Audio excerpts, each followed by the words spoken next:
First, I would like to thank you all for joining our webinar today. Today, we'll talk about wheelchair basketball in Southeast Asia.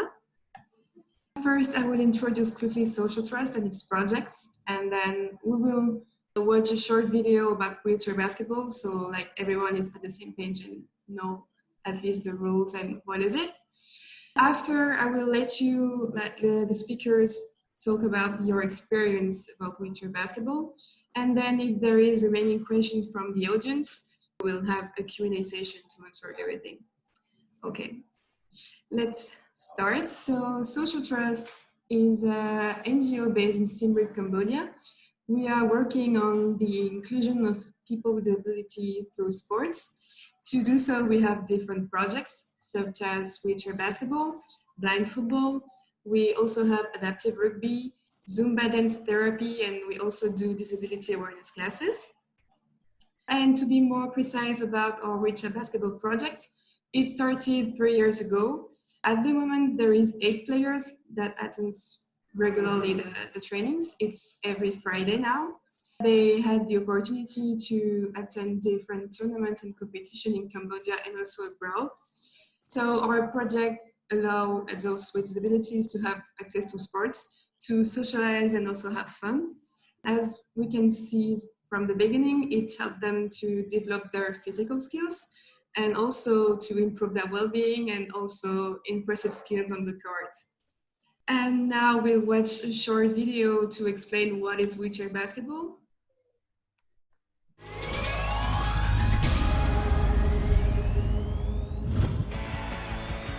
Wheelchair basketball has featured in every Games since its introduction in 1960. The sport is very similar to able-bodied basketball. The court, the hoop and the backboard are all the same dimensions. Each team consists of 12 players, with 5 on court at any one time. Players are classified on a point system from 1 to 4.5. The higher the number, the lower the impairment. Each team can't exceed a total of 14 points on the court at any time. Players must not travel with the ball and are required to throw or bounce it after every 2 pushes on their wheels. Like the able-bodied version, free throws resulting from a foul score 1 point. Field goals within the 3-point line score 2 points. And for all baskets scored outside, 3 points are awarded. Fouls occur when a player or their wheelchair comes into contact with an opponent. Each game consists of 4 periods of 10 minutes. Extra periods of 5 minutes are played if scores are tied at the end of regular time. Players use lightweight, easy-to-maneuver wheelchairs. The chair is comprised of 1 or 2 small wheels at the front, 2 large wheels at the back, set outward at a slant to ensure balance and stability.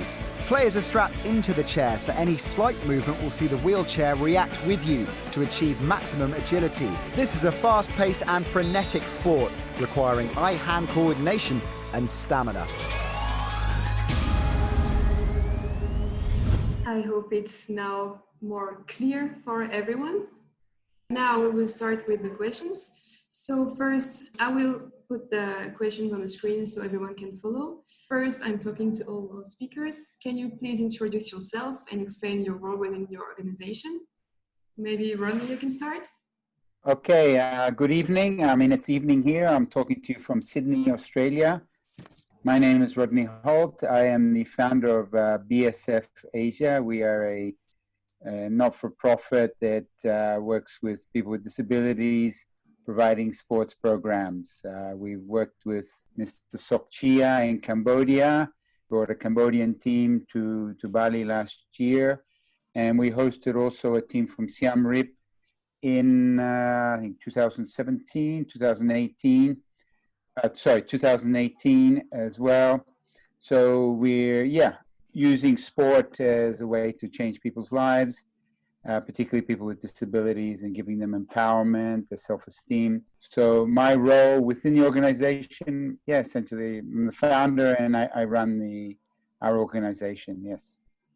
Okay, thanks for it. Can you tell us more about yourself, Sok Chia, for example? Yes, my name is Sok Chia, and I work for the National Paralympic Committee of Cambodia in charge of administration. And I also attached with the wheelchair basketball team as a coach. And I also uh, coordinate the wheelchair basketball team to another country like Thailand, like Bali, and Indonesia. Yes.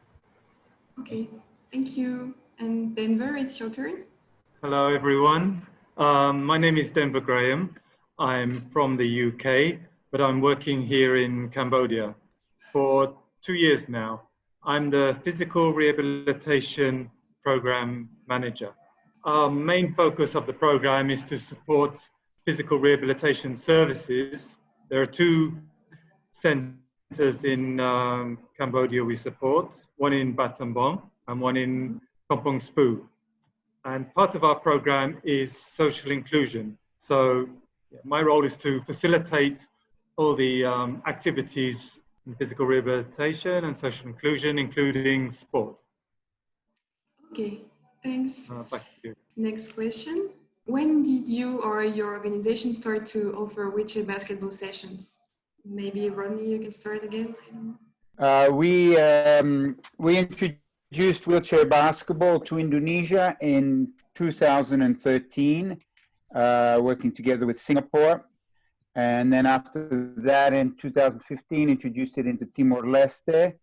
And, but yeah, originally it was in 2013 when we had a training clinic with, from Singapore. They came to Indonesia to show us what to do and to get us on the right path.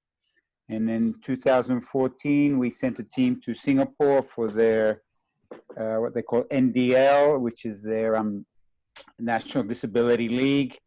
And yeah, so that's where we started in Indonesia. It first started in Bali, then it spread.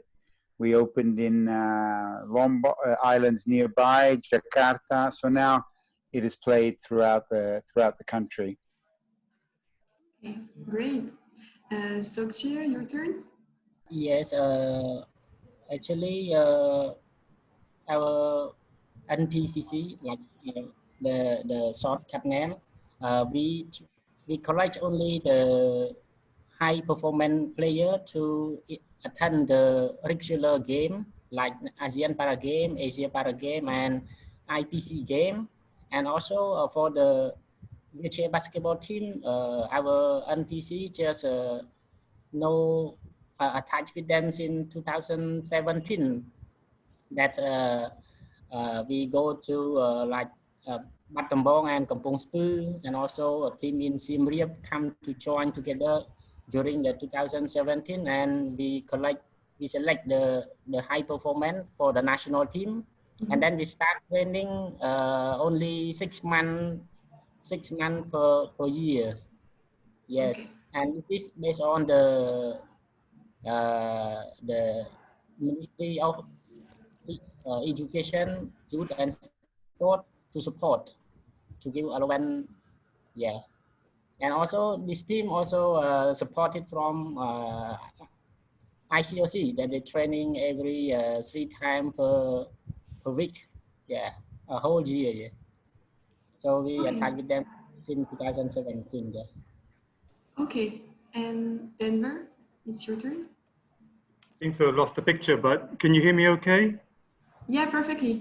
Oh, yeah, okay. So, yeah, ICRC got involved in around 2012. So attracting the two, well, people who are coming for services at the two centers that ICRC was supporting, that's in Battambang and Kampong Speu. So they try to just get people involved in sport. And it's funny, but the women were the most adventurous and came forward first to participate in wheelchair basketball. And the reason why we chose wheelchair basketball was because we had an experienced coach closely associated with ICRC, so we could benefit from his knowledge. And so the women started playing, and quite soon afterwards. They got the attention. I think it was the princess. One of the princesses of Cambodia was an ambassador in Kuala Lumpur, and so she invited them for an exhibition match to raise awareness for people with disabilities and sports. And so yeah, they haven't looked back ever since, going overseas to play competitions, and the team members have increased as a result as well. Thank you. Next question. How many trainings do you have per month or per week? Depends on your organization. Can you talk more about your training schedule and how it's organized? Well, at the moment, not a lot's happening because of COVID-19. In fact, in many parts, no more than 5 people can assemble together, so we're limited. There is usually it's twice a week, and then obviously before a tournament, then we have a week to 10-day training camp, and we'll bring in like in Cambodia last year, there was bringing the gentleman from Canada. In Indonesia, we've brought in coaches from Australia, and yeah, but usually a couple of times a week is a normal training schedule for the various clubs around the country. Yeah. So, but like I said, leading up, when there's a tournament coming up, then we do a full training camp where they're full time in for a week to 10 days beforehand, getting ready for the tournament. Great. So, Sheila? Yes, as I told before, the training is under the support of ICOC. They train 3 times per week, and also before the game, they training 6 days per week. Mm-hmm. Yes, for a whole 6 months before the game or tournament. Yes, champion. Yeah. Okay. And yes. Okay, Denver?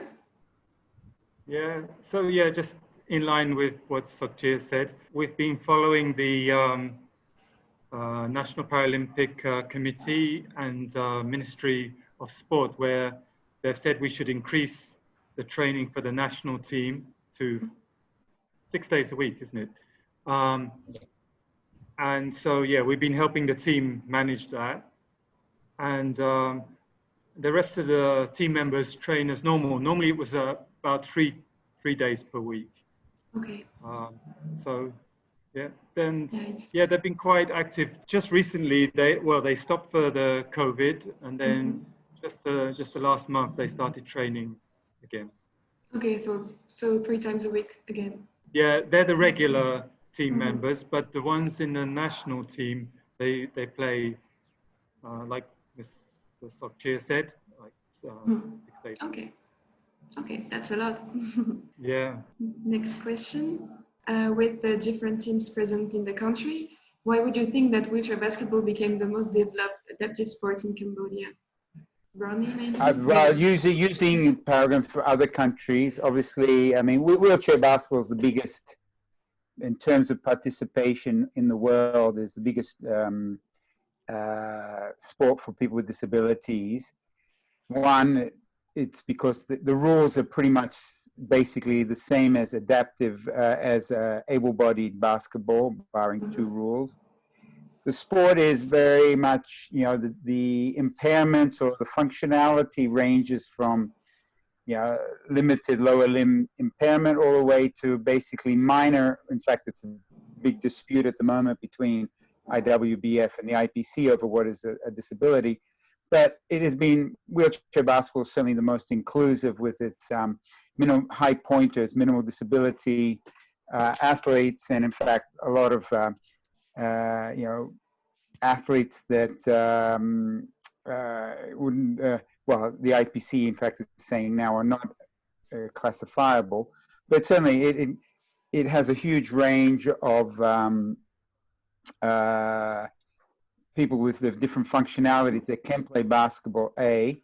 And B, in a country like Cambodia, I'm an outsider that's only recently got involved with the NPC with Mr. Sokchia, and we've been helping them. But obviously people with mine and amputations and things from that kind of injury lends itself there, you know, they're easy to play wheelchair basketball.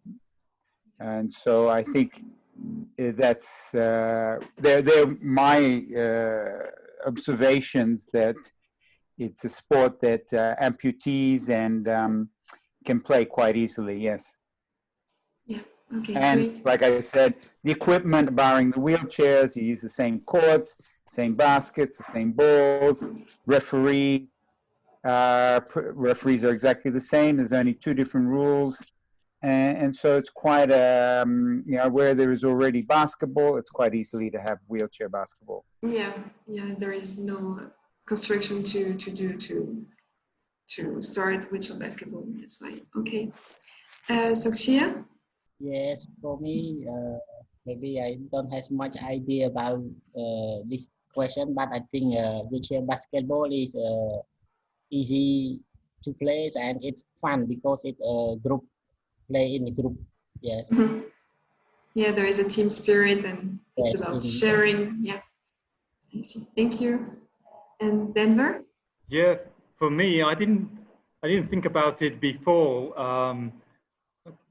outside the ICRC, but for the ICRC, we have, as I mentioned, a resident expert in wheelchair basketball. He's played at national standard in the US, yeah, and he has tried to promote wheelchair basketball in all of our programs in the different countries, and so he's you know, he's brought the precise way of playing, the rules, and all that goes together with setting up a new sport. So we benefited from his knowledge, and it's quite an undertaking starting a sport in a country. You want it to become like a national sport. It takes a lot of your resources and time and energy. And I'd be happy to see other sports for people with disabilities, but yeah, we're not able to concentrate on more sports, to start more sports off. So that's why we focus on wheelchair basketball, because that's what we know about, and that's what we've got time and resources for. But yeah. Okay, I see. Thank you. Next question. Does wheelchair basketball have the same scope in Indonesia, for example? I think this question is more for Rodney. Yeah, I mean, as I said earlier, you know, we, BSF, we introduced it here in Indonesia, and we focused particularly on, well, similar like in Cambodia, what the various NGO, ICRC's done. Women's basketball has been very successful. And yeah, it has a lot of, because basketball is a popular sport, able-bodied basketball, running basketball is a popular sport in the cities. In the countryside, it's more volleyball, but and so, yeah, there's a lot of infrastructure in terms of basketball courts. And there's obviously the existing with the FIBA-based thing, you know, you have the referees.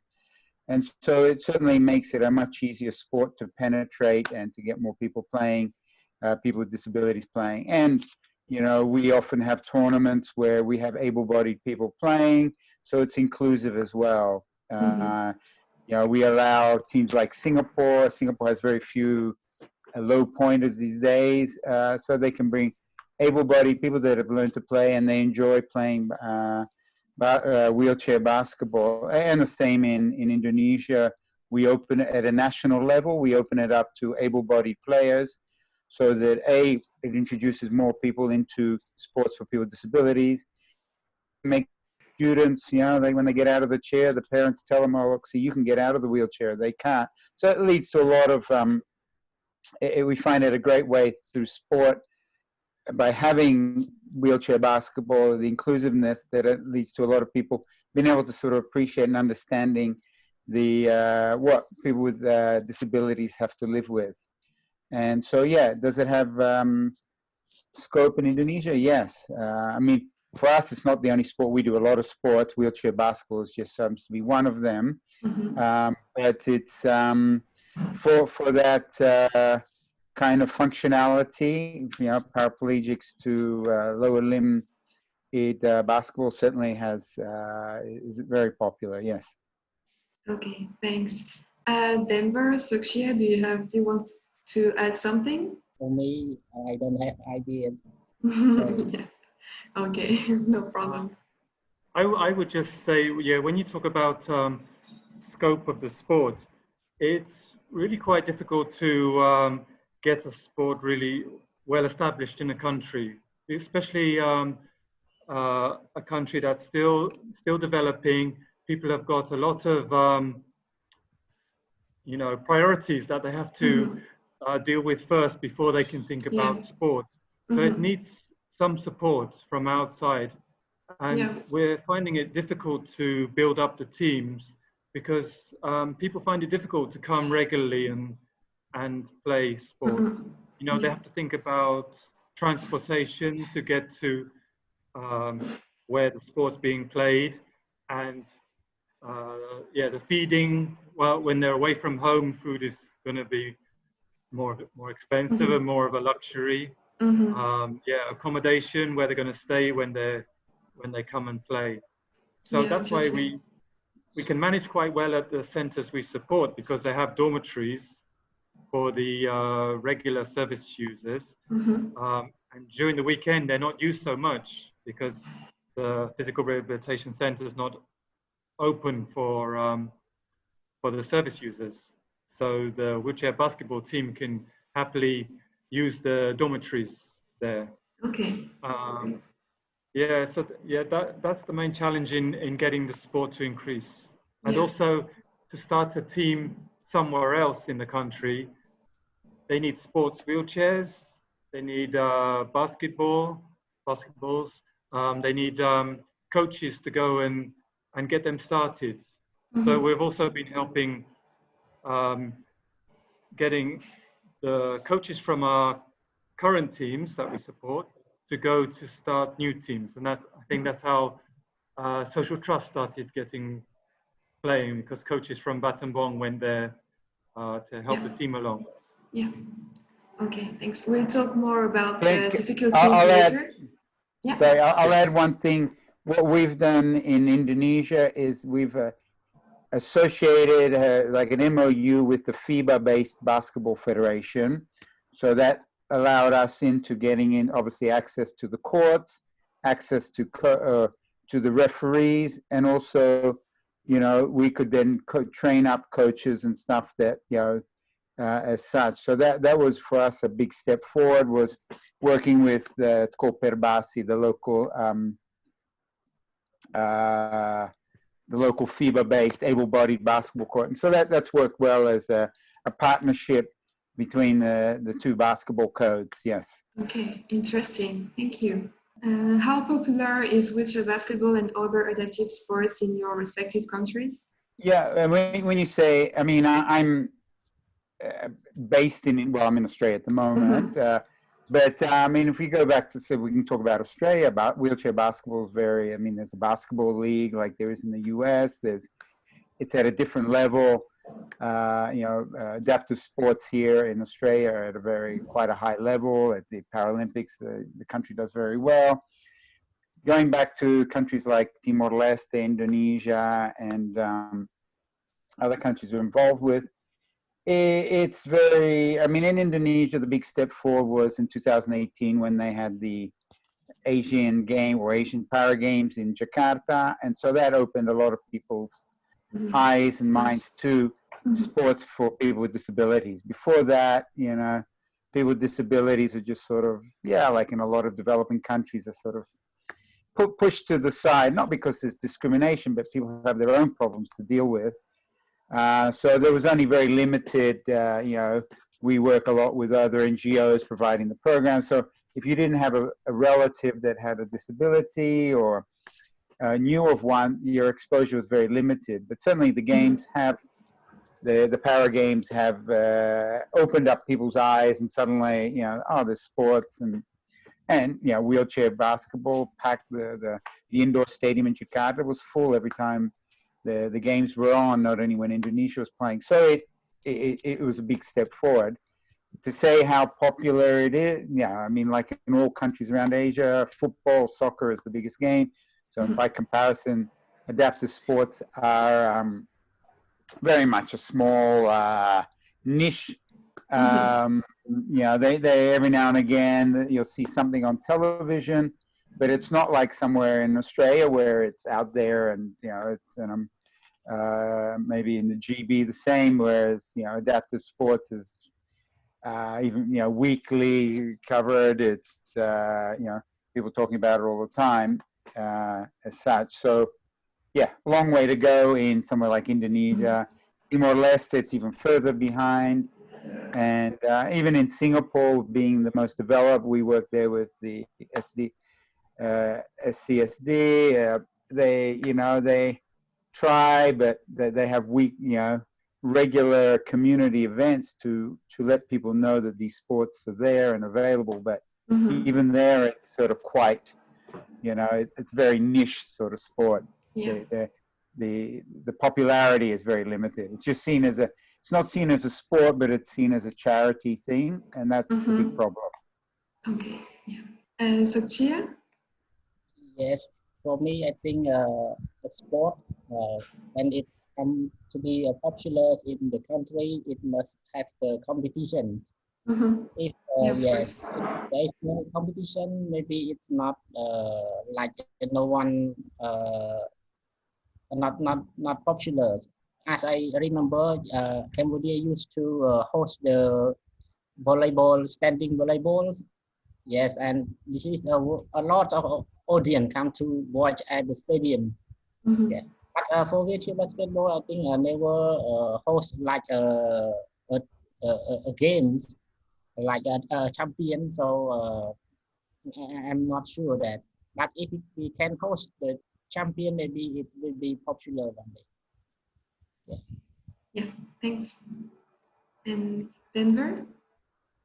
Yeah, it's funny, in Cambodia, things are kind of upside down. For a relatively small group of players, they've done really well on the world stage. You know, they've already been in the qualifying games for Tokyo 2020. And there's such a small number of players, so it's not very well known. And now we're trying to get it more well known in the country. And Sokchi is right that we need to have regular national tournaments where we can invite the public to come and see and have national coverage on television. But it seems more people know about the Cambodian team outside Cambodia than inside. But we're going to work on it together. Okay, thank you. Okay. Yeah. Sorry, I remember when Cambodia came back from Bali last year, Sokchia, there was the television cameras at the airport. There was, you know, there seemed to be a bit of, you know, getting a bit of coverage at the, you know, for the women's wheelchair basketball.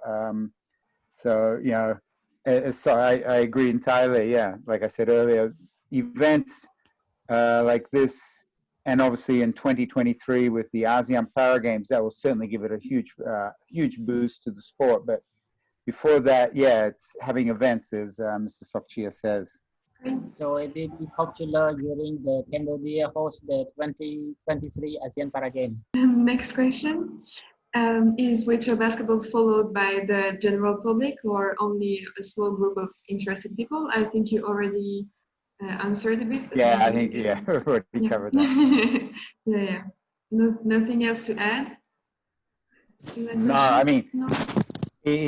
It's just to yeah, echo what I just said earlier, and Sokchia said, and then that it only when you have big events and where a lot of people come and watch, then suddenly people get interested and stuff. But until you have that,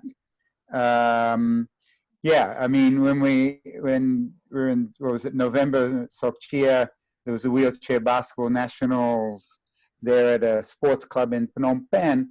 There would have been, you know, the only people that came were a couple of, you know, government officials just to do the, you know, for the presentation, and that was it. There was certainly no spectators, and it's the same in other countries. I mean, even in Singapore with all the great facilities, rarely do you get any spectators to any of the wheelchair team sports, unless they bring in schools, you know, as a thing. But it really needs the big events with big audience. And I think Denver, I mean, you know, the London Paralympics really launched also sport for people with disabilities in the UK. You know, when some people were aware, they went out and watched it and saw how exciting, how, you know, the thrill, the physical endeavor. And that's when, you know, certainly in Australia was after the Olympics in 2000. You know, I'd be guessing in London after 2012, that would have also been an increase in interest in these sports. So it really, yeah, what we said earlier and what Sokchia said, and really need the big events with the big events, not only having the events, but also having, you know, a lot of people coming to watch and seeing. Denver, Sokchia, do you have any comments? Well, just that, yeah, like Sachia mentioned, that the SEA Games are coming to Cambodia in 2023. That should be a big opportunity to launch these sports. And even before that, because these all these different teams have to prepare to do well in SEA Games in Vietnam next year, because like, that's the preparation for the SEA Games in Cambodia. So yeah, hopefully we're going to get a big boost in these coming years. How do you think adaptive sports could become more mainstream? I think it's like, I mean, we're doing some sports in Singapore. Okay, once again, everything is on hold for COVID, but where they're inclusive, so that they are, you know, people having varying classifications, but having people with disabilities and people without disabilities playing together. So wheelchair basketball is one, or also other wheelchair team sports. So that more people are aware, more people can join in, more people can participate. And so that's how we've tried to make it, you know, the sports more aware, more, how would you say, more popular as such. You know, certain sports are very, you know, because of their classifications, you know, there's a limited, how would you say, a limited catchment area of people to do it. But if some of the sports looked at becoming inclusive and opening it up to more people, where they're, you know, with classifications and things, so that the athletes with disabilities are not marginalized and pushed to the side. But certainly that's one way we're experimenting with in places like Singapore and in Indonesia. Yeah. Thanks, Sokchia. For me, as NPCC, we host the game in 2023. So it's not only adaptive sport, but we have to rank all sport that organized by the 11 host country, and then I think maybe about 17 sports that NPCC had to rank ready for welcome them to 2023. So from now on, we will promote and get all the sport ready, like athletics, swimming, wheelchair basketball, wheelchair rugby. Yes, this is our roles. So I think we have to do this before the 2023, and no more idea. So Okay, Denver. I think in Cambodia, sports generally has still got a long way to go before being as widely taken up as in some other countries. I think there's not been a major multi-sport competition in Cambodia for decades. I mean, partly because of conflict and the country rebuilding itself since then. So sport as a whole has got a long way to progress, and so is adaptive sports as well. That will be coming on as well behind. Yeah, like we've covered, just getting more exposure for the sports will help it build in popularity. Yeah, definitely. What were the difficulties you had to overcome, like we said before, logistically, financially speaking? Well, okay. Financially speaking, always is finding enough sponsors, enough funding. That's an ongoing, permanent, permanent headache. And so you work within your limits. I'm sure Social Trust has the same issues. I mean, everybody does, even the Mr. Sokchi at MPCC. Yeah. Funding is never enough. So that's. So you work with what you have. You try and develop strategies that take into account that. Logistically, well, Indonesia with 17,000 islands is a lot different logistically to say Cambodia, where you can drive around the country, whereas in Indonesia, you have to go by plane. Otherwise, it's, to give you an example, to drive to Jakarta will take you maybe 36 hours, whereas it takes you 2 hours by plane. So, which also are expenses to be incurred. So, logistically, each country has its own, difficulties to overcome. In East Timor, we had to deal with, the infrastructure is very, very, very weak. So, if outside of Dili, it was very difficult to get out to the districts. So, each country has its own, and for us in our organization, we just work within our capabilities in terms of funding. And instead of, we do clusters. So we'll have, every time we have events, we make sure that we have a referee courses, we make sure we have classifier courses, we make sure we have coaches courses, so that when everybody gathers together, because we don't have the opportunities all the time, that we draw maximum benefit. And we bring in, people from the various international federations of whatever sport, and try and maximize having everybody together in one place. But otherwise, logistically, it's in a country like Indonesia, it's pretty tricky. Yeah, I get that. Thanks. What about you, Sukshir?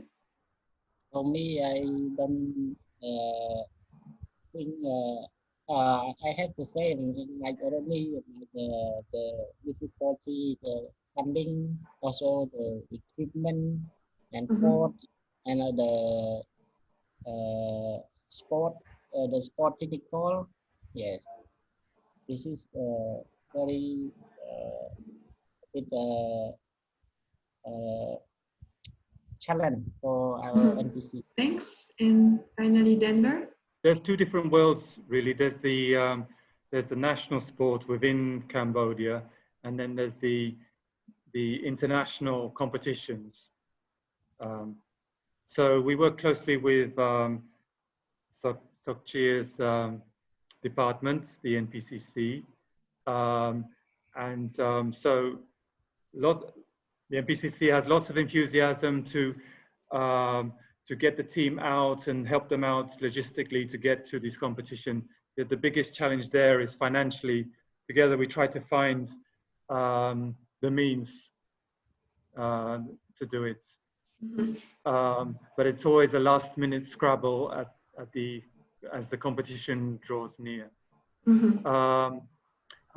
And also the equipment for the national team, they've reached such a level that they need quite good quality sports wheelchairs now.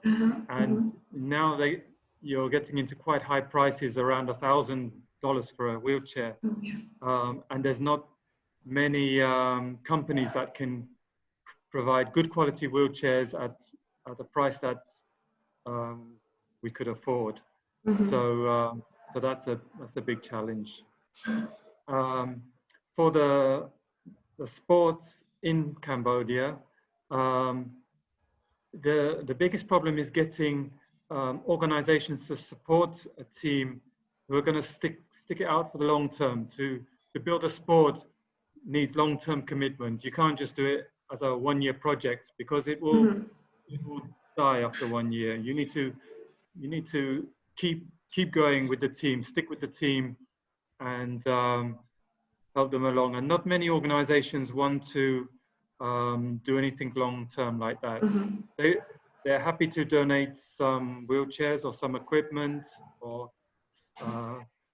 build some facilities, but every week to be there with the team and help them along. That's the biggest challenge. Thank you. What has been the most amazing achievement you have witnessed with this sport? It can be individually or with your team. With this, with wheelchair basketball, no, it's yeah, and I'm sure everybody's got stories seeing the persons that rarely or just never left their house, or they were discouraged from leaving their house, to growing into individuals that have traveled certainly around Asia as such, and represented their country. And so their confidence and their abilities, and we've now got some of the players who have retired and have gone in setting up. They've got the confidence now to set up their little businesses and things. So it's it's been life-changing. It's been a life-changing experience for them. And so and there's lots of them. I mean, this is why we do what we do. That seeing the development from people crawling around on all fours on a mud floor to now being able to drive a car, or have even through in Indonesia you get bonuses if you win medals, being able to buy a car and things like that. So it's there's, I can't think of one in particular, but there've been a lot because it's a team sport. To see people like I said, crawling around on all fours to now being a confident person, whether male or female, playing their sport, keeping healthy, going in, having the confidence to get in to set up their own businesses. No, it's been they've been quite a lot. It's been a lot. I mean, and this is why we do what we do. Yeah. And so, Chia? For me, I experienced that I have attached with the team for almost 3 months together, and they have the training camp in Phnom Penh, and they live like their family or sibling, and then they go abroad for competition in Thailand, and then they get the not the medal, but they get the strong spirit to compete with the other strong team. So when they win, they very happy and excited. And that was my first experience that I was tried. And Denver? Yeah, a combination of what Rodney said and Sokchia. When you see the individual team members, they have that confidence to do anything, because they achieved what they achieved on the court. Then they think nothing can stop them. They're not afraid to start a business or to go back and study. They get married, they have children, and all these things they thought they wouldn't have a chance at. And that's really nice. And then, as Sokchia said, when you see the team achieve something great, it's really exhilarating. When the team went to the qualifying games for Tokyo 2020 in Thailand, they beat India and Afghanistan for the first time. And look at little Cambodia against India with more than 1 billion people. It's amazing. Yeah, true. It's beautiful. Yeah. And what are the changes you would like to see regarding wheelchair basketball in your respective country or in general? Changes. I mean, the sport. I mean, they've introduced 3-on-3 to widen it, and also gives another chance of medals at the games. What changes I'd like to see? I mean, it's just an onward progression and getting more people playing, and once the BF and the IPC sort out their classification issues, so we all know where we stand. Yeah. But what changes? No, I think it just onward Changes. moving. Into the sport. I don't see any changes to the sport. It's Can be changes or improvements. I mean, because the sport is so similar to able-bodied or running basketball, the changes, would have to be in running basketball first to then filter down to wheelchair basketball. If we talk about the rules of the game, but in a specific sense, there's a spat at the moment between the International Paralympic Committee and the International Wheelchair Basketball Federation over high pointer classification, but they'll sort that out. But changes, no, I think just be good to get more sponsors, get more tournaments, get more, a lot more event tournaments and leagues going throughout Southeast Asia. Yes, that'd be my dream, but getting, and then like what we're doing in Singapore, involving the schools, and the same in Indonesia, involving schools, so that there is more of an understanding and using it, getting it played both as a sport for people with disability, but also as a general sport in itself. Okay, thanks. And what about you, Sakshia? Yes, for me, in terms of wheelchair basketball, I want to see and create more club inside the country, and then we could have the national competition regularly for one time a year, and then we can coordinate and bring a good performance player in terms of men and women to attend the ASEAN Para Games, also in the higher performance in the future. Yeah, hopefully. What about you, I Daniel? totally agree with Rodney and Sakshia. And then I would add, it would be nice to have a bit more interest from outside, some more coaches coming over to Cambodia to help raise the quality of the skill level, because it's beyond us now what we can do ourselves within Cambodia, because they've reached such a level that we need some expertise. And it would be great if, I don't know, some retired athletes out there from other countries, if they would like to come and do some coaching for a little bit, would be great. Yeah, would be great, yeah. This is the end, so thank you so much for sharing your experience with us. Now I'm talking to the audience. If you have some questions, please write them down in the chat, and our speakers will do their best to answer. I have some questions. Do you know how many players of wheelchair basketball there is in Cambodia, for example? Like, there is an estimated number? I can say for ICRC there is 45 players. Okay. So I think in Siem Reap, is there another 12, 13, I believe? In the team, So we don't have a really estimated number, very precise. No, we're not talking about huge numbers anyway. Yeah, I can imagine. Okay, but there's always the problem with the entry level to having a wheelchair, as Denver said earlier, the costs. That's always been, I mean, I'm sure there's a lot of people that want to play, but not having a wheelchair, that's also been a break on the increasing the numbers as well. Or obviously you share them, but that's, it's certainly different from able-bodied sport where you just have to have a pair of gym shoes and you can get on the court and play. Yeah, of course. Okay. And the ICRC has been ready to provide wheelchairs to organizations that are willing to start a team, but it's even hard to find an organization that's willing to support the team. You know, what goes around supporting a team, get regular practice and providing the court for them. That kind of thing. Okay, thank you. There is no more question from the audience.